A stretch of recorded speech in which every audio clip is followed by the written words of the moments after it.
Hello student, good morning to all. Let's start your online study.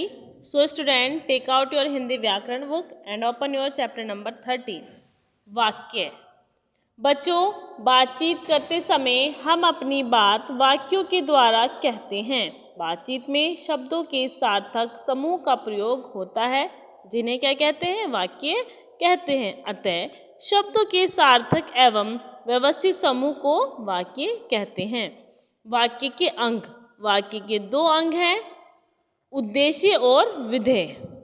उद्देश्य, वाक्य में जिसके विषय में कुछ कहा जाता है वह उद्देश्य कहलाता है। जैसे धोबी कपड़े धो रहा है, अध्यापक पढ़ा रहे हैं।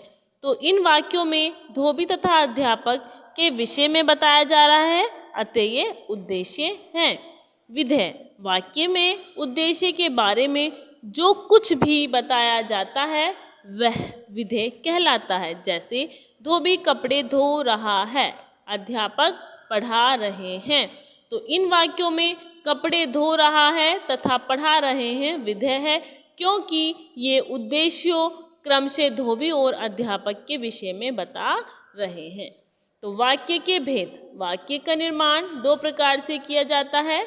नंबर 1 अर्थ के आधार पर, नंबर 2 रचना के आधार पर। अर्थ के आधार पर वाक्यों का निर्माण। अर्थ के आधार पर वाक्य 8 प्रकार के होते हैं।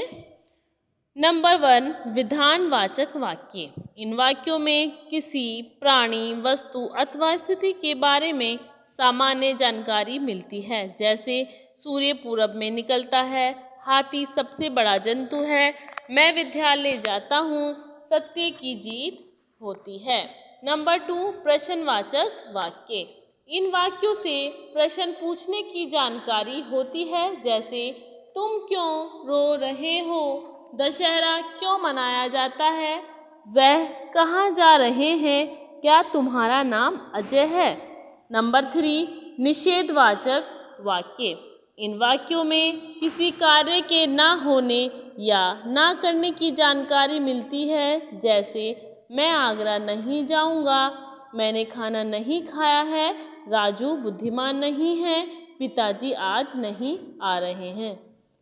नंबर 4 आज्ञावाचक वाक्य। इन वाक्यों से किसी को आदेश या निर्देश देने की जानकारी मिलती है। जैसे अपना गृह कार्य पूरा करो, जल्दी सो जाओ, बाजार से सब्जी लाओ, तुम अपना काम करो। नंबर 5 इच्छावाचक वाक्य। इन वाक्यों में किसी की इच्छा, कामना या आशीर्वाद की जानकारी मिलती है।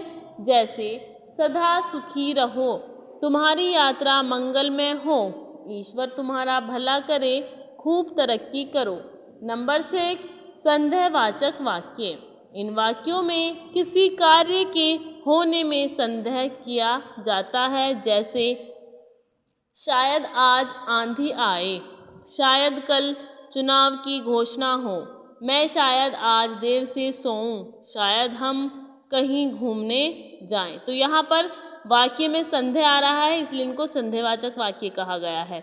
नंबर 7 संकेतवाचक वाक्य। इन वाक्यों में कोई शर्त या संकेत होता है। जैसे यदि वर्षा होगी तो पानी भर जाएगा, यदि मेहनत करोगे तो सफलता मिलेगी।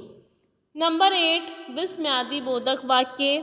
इन वाक्यों में हैरानी, शोक, घृणा आदि भाव प्रकट होते हैं। जैसे वाह क्या सुंदर दृश्य है, हाय वह मर गया, शाबाश तुम जीत गए, छी छी कितनी बदबू है।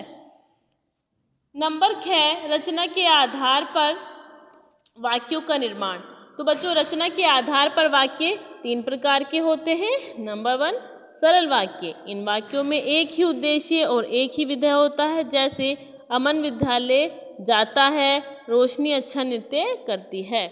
नंबर 2 संयुक्त वाक्य। इनमें 2 वाक्यों को योजक शब्दों से जोड़ा जाता है। जैसे मैंने शेर देखा और डर गया, तुम दिल्ली जाओगे या मुंबई।